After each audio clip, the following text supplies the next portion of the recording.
is also, frankly, in my judgment, a matter of who we are as Americans, to offer the opportunity to those who want to be citizens, who've earned the right to be citizens, who are present in this country, many of whom who came here as children, to have the opportunity that we all have to try to become American citizens.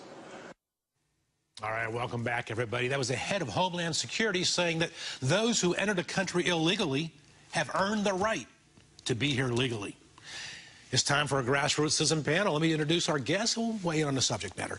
Joining me in studio is Robbin Itkin. Robbin's an attorney and legal analyst. Good to see you, Robbin. She sits to my left both literally and ideologically. That's right. Thank you. And seated to Robbin's left, but not ideologically, is a radio talk show host and the founder of the conservativepatriot.com, Stephen Hunyar. Good to see you, Stephen. Likewise. And joining us from Washington, D.C., as she often does, is the well-renowned, highly respected columnist for D.C. Examiner. What's that smirk there, Ash Howe? Those words describe you, don't they? Definitely. All right. Let's start. We'll start with Ash in Washington. Ash, what do you think? I understand the need for a frank discussion on a path to citizenship, a frank discussion for what to do with those who are here illegally. But I'm not so sure those are frank words saying that those who entered the country illegally have earned the right to be here legally. What do you say? Yeah, I agree with you there. I'm not sure whether you could say you've committed a crime, whether they were brought here as children or not, that it's on the parents, sure. You committed a crime initially to get here, and then you've been living this crime, basically for years. And that gives you the right that, I guess, a statute of limitations. It's just, you've just been here long enough, so you've earned the right. I don't really agree with it, but I do agree with you that we do need to have a more robust discussion on what to do with those, especially the young people who were brought here as children, because it wasn't their fault, and they have grown up essentially as U.S. citizens.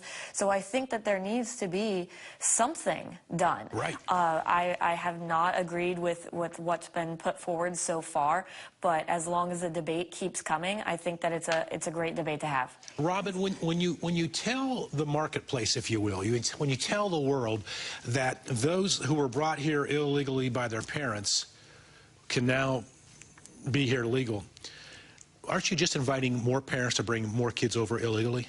No, I don't think so. First of all, I don't think that's what he said. They may not have said that, but that's the No, but he didn't say everyone who's here illegally has a right to become a citizen. He said there should be a path of earning that right. So there should be some kind of credentials, some type of criteria to But there is a make path. There is a path to earn that right. What is the path? Well, I'll give you one example.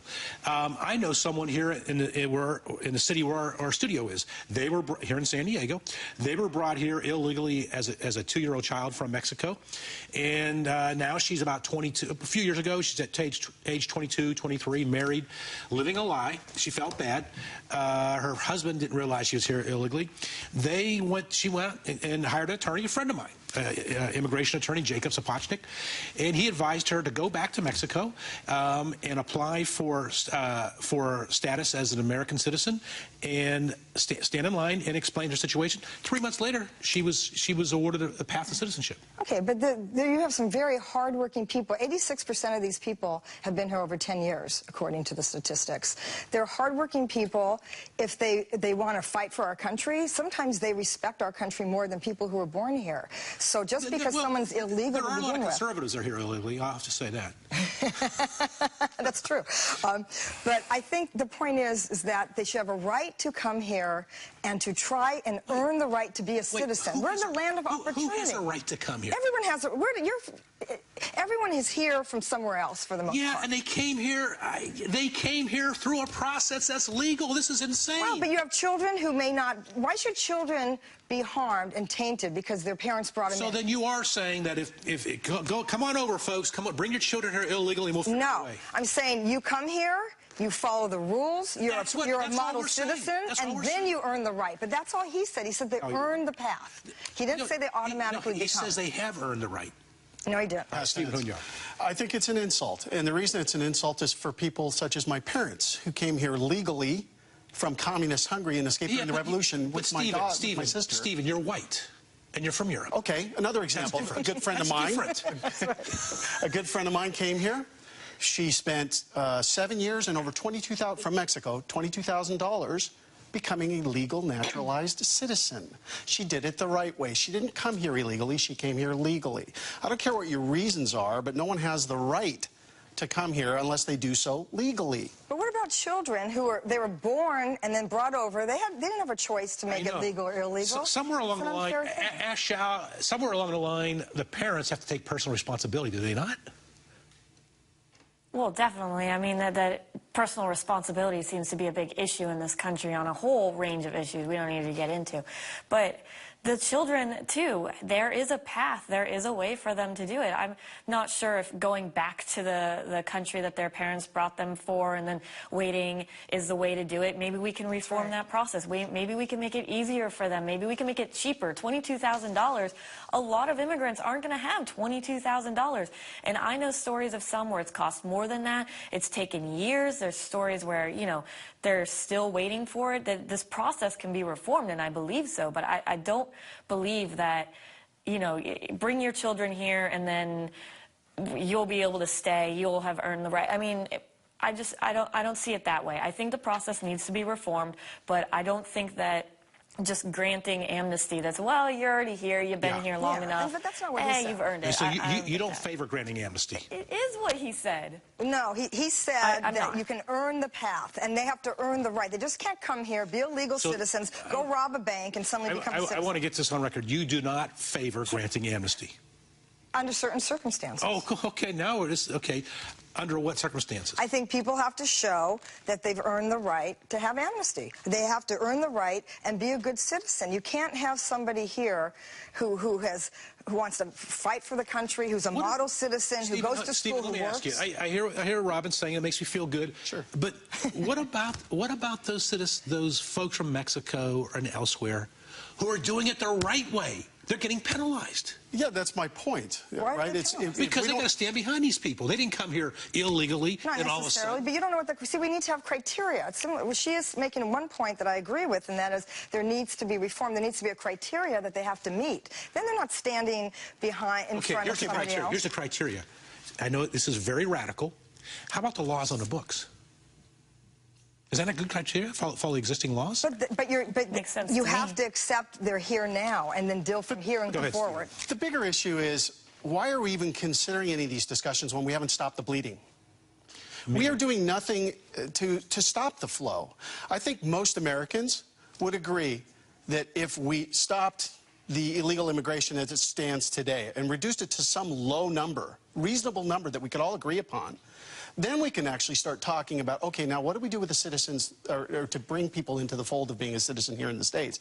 But we have a sieve for a border. These people are still coming across. God knows who some of them are. Right. Well, those aren't the people you're going to make citizens, though. But we should stop the bleeding first. I'm going to go to Ash and wrap up this subject, this topic. Ash, we've interviewed a couple political analysts lately, and they feel that we are not going to accomplish comprehensive immigration reform. We're not going to accomplish immigration reform at all in 2014, despite the words of President Obama and others on the left. You're there in D.C. You cover these stories for a living. I'm curious, what's your take on that?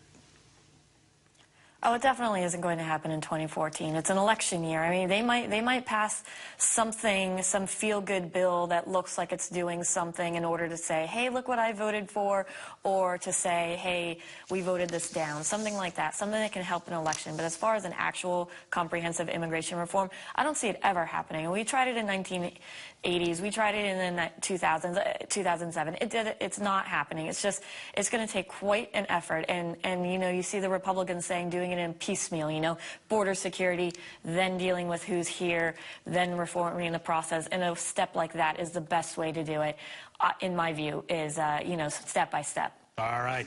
We'll leave it right there. When we come back, you know, Rand Paul went on national TV yesterday and said Bill Clinton was a sexual predator. And Harry Elliott Spitzer took offense to that. We'll discuss that on the other side of the break. We're back right after this.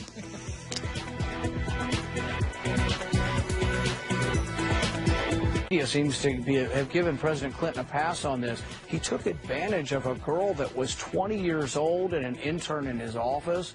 There is no excuse for that, and that is predatory behavior. All right, there's Rand Paul on NBC with David Gregory yesterday calling Bill Clinton a sexual predator.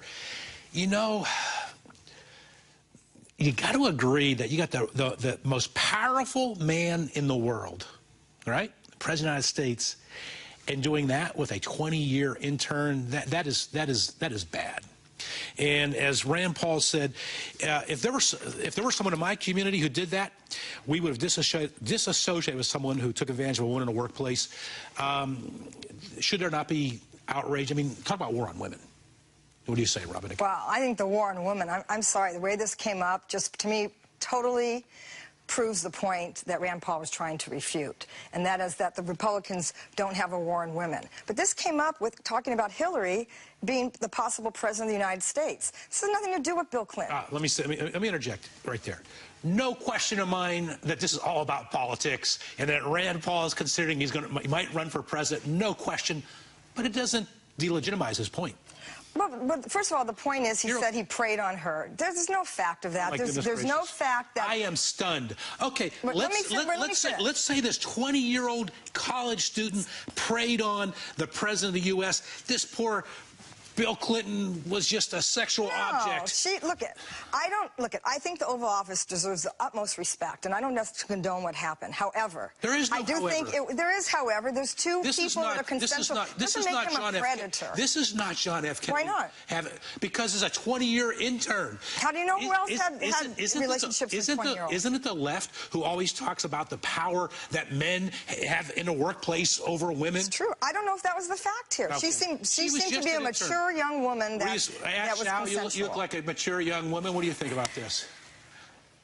Anything to protect Bill Clinton, you know, on the left. Anything to make him just totally innocent in all of this is just always what it comes down to. I think the larger issue that even Rand Paul was missing out was Gregory was asking him if Bill Clinton, the Monica Lewinsky thing, you know, like basically if that would be a liability for Hillary Clinton in her run. And I think that on one hand it is, you know, on the main hand, you know, we shouldn't attack the spouses for, you know, we wouldn't want to attack Laura Bush. We wouldn't want to attack Michelle Obama for, you know, what they've done and saying, oh, this is going to be what the White House is going to be like. But in the case of Bill Clinton, it is a little disconcerting to put him back in the White House, knowing his propensity for interns. Oh, come on.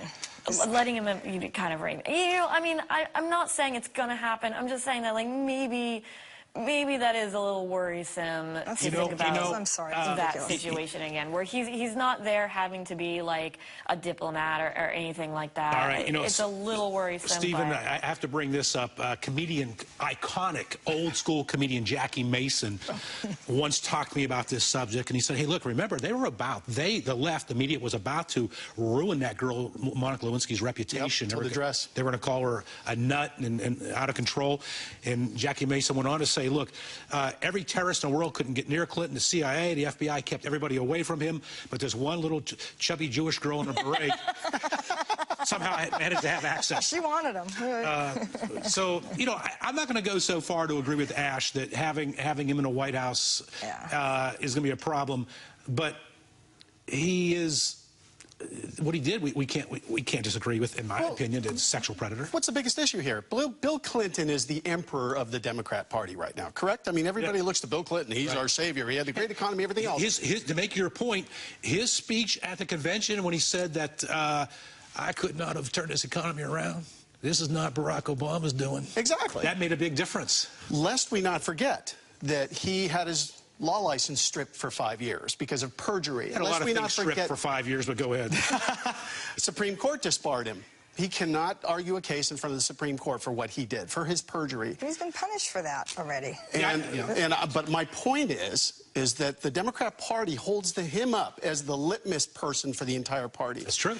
That is not the virtuous person I would want my party to look up to. And I'm not a Republican. I'm just saying that this is not the man that I would want on the top of the heap. All right. Well, anyway, I just want to go on record. I agree with Rand Paul that he is a sexual predator, and we should not diminish the fact that he was a 50-something-year-old, powerful man in the most powerful man, 20-year-old intern. It's just not even close. In Creepy. My mind. All right. So we'll start with Ash in Washington on this. Ash, the left is loving to tout the number of sign-ups for Obamacare. It is working. It is only Fox News and Rush Limbaugh who are saying it's not working. Now we find out that of only 1/3 of those here in the state of California have regained insurance after they lost it through Obamacare. Yeah, it may be working in terms of people signing up, but that does not tell the story how many people lost it in the first place. Right, exactly. I mean, they're touting this 300,000 number, I believe it was, right. 330,000 about, which is a pretty small number compared to the rest of the country anyway.